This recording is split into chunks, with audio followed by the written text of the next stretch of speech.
சாட்டை சவுக்குன்னு கம்பெனி வச்சிருக்காங்கன்னு தெரியல. ஓவர் அளவுக்கு மேல் பேசுறாங்களே, அது எப்படி நம்ம பார்த்துக்கிட்டு அமைதியா இருக்க முடியுமா? ஆமா ஆமா, அது சாட்டை முருகனோ இல்ல சவுக்குக்கோ நம்மலாம் பதில் சொல்லக்கூடாது.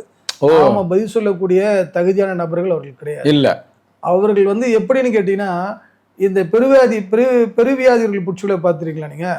அன்னை திரேசா தான் அவங்க வந்து, அன்னை தெரசா அவங்க தான் வந்து என்ன பண்ணாங்கன்னா, அந்த மாதிரி வியாதிஸ்தர்கள்லாம் அழைச்சி அவங்கள அணைச்சி அவர்களுக்கான நோய்களுக்கான மருந்தை கொடுத்து அவர்களை தொடச்சி எல்லாமே ரத்தம் சீழுமா இருப்பவர்களை தொடைத்து ஒழுங்குபடுத்தக்கூடிய அல்லது அவர்களை சீர்படுத்தக்கூடிய இடத்தில் ஒரு அவங்களுக்கு தொழுநோயாளர்கள், ஆமா, ஒரு அவங்களை வந்து அந்த சீலை கூட துடைத்து அவங்க பணிவிடை செய்தார் என்ற வரலாறு.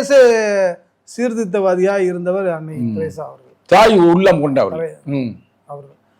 ஆனால் சவுக்கு சங்கரோ அல்லது சாட்டை துரைமுருகனோ அது போன்ற தொழில்நோயாளிகள் கைகளிலும் கால்களிலும் அவர்கள் உடலிலும் வடிகிற சீடியும் ரத்தியம் நக்கி பிழைக்கக்கூடியவர்கள்.